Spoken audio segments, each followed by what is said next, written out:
మేము వెంటనే ప్రిన్సిపాల్కి ఫోన్ చేస్తే లేదు సార్ విచారిస్తున్నాము, చూస్తున్నాము, మాట్లాడుతున్నాము అన్నాడు.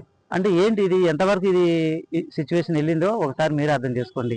అంటే రాత్రి 12:30కి జరిగితే మాకు ఇంటిమేషన్ ఇవ్వకుండా ఇంతవరకు ఉన్నారంటే కారణం ఏంటి?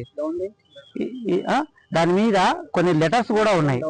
ఐ విల్ కిల్ యూ, నువ్వు ఎలా ఫస్ట్ క్లాస్ స్టూడెంట్వి, నువ్వు మాకంటే లేట్గా జాయిన్ అయ్యావు, నువ్వు ఫస్ట్ క్లాస్ స్టూడెంట్వి, నువ్వు చదవకూడదు, నీకు మార్క్స్ తక్కువ రావాలి, నీకు ఈసారి మార్క్స్ ఎక్కువ వస్తే నేను ఏం చేస్తాను చూడని 2 లెటర్స్ కూడా ఉన్నాయి, నిమ్మకాయలు ఉన్నాయి. ఈ విధంగా మరి ఈ విధంగా జరుగుతుంటే యాజమాన్యం ఏం చేస్తుంది ఏం తెలియట్లేదు. మాకు న్యాయం జరగాలి సార్. ఎందుకంటే వాళ్ళు ఎవరు చేశారో వాళ్ళు బయటికి రావాలి. వాళ్ళు బయటకు వచ్చి వాళ్ళను మాకు అప్పచెప్పాలి. ఇది మేము కోరేది. సార్ ఇప్పుడు అమ్మాయి చదువుతుంది, first year student, BiPC first year. ఇప్పుడు అమ్మాయిని ఎవరు భయపెట్టారు? వాళ్ళ తోటి ఫ్రెండ్స్ అయి ఉండొచ్చు, అంటే స్టూడెంట్స్ అయి ఉండొచ్చు.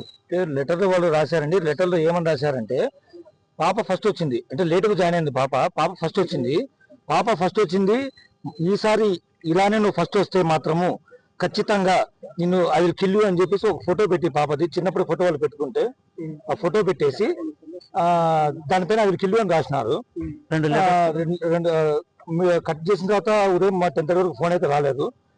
అక్కడే మా పాప కూడా ఉండడం వల్ల మా పాప ఫోన్ చేసి చెప్పింది ఇది విషయము, అన్న ఇలా పాపకి కోసినారు. పాప పేరేంటి? బ్లెస్సీ. పాప పేరు బ్లెస్సీ అండి. అది చేయి కోసినారు, ఇట్లా ఇబ్బంది ఉంది, హాస్పిటల్ కూడా ఇప్పుడే పోయొచ్చామన్నారు. మరి మిడ్-నైట్ నుంచి జరిగితే హాస్పిటల్ తీసుకెళ్ళలేదని చెప్పి చెప్పినారు. సో మేము అప్పుడు బయలుదేరి వచ్చినాం. ఒక ప్రిన్సిపాల్ ఫోన్ చేసి ప్రిన్సిపాల్ అయితే రెస్పాండ్ ఇవ్వట్లేదు. ఫస్ట్ నుంచి అలానే చేస్తున్నాడు. వీడికి వచ్చిన తర్వాత అడిగితే కూడా నవ్వుతున్నాడు. వీడికి వచ్చిన తర్వాత కూడా ఏం సార్ ఏం జరుగుతుంది ఏంటంటే నవ్వుతున్నాడు. రెస్పాండ్ అయితే లేదు. ఇక్కడ సీసీ కెమెరాలు లేవు, లైట్లు లేవు.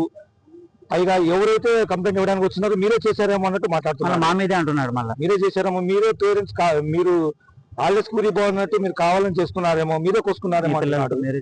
ఎద్దుకలు కట్ చేస్తున్నాయి, చేతికి కట్టింది, కొద్దిగా నరం కూడా కట్ అయిపోయేది. నరం కట్టేది ఇంకా పెద్దగా అయ్యేది ప్రాబ్లము. నా పేరు బాజీ అండి, ఎస్ఆర్ కాలేజ్ అండి.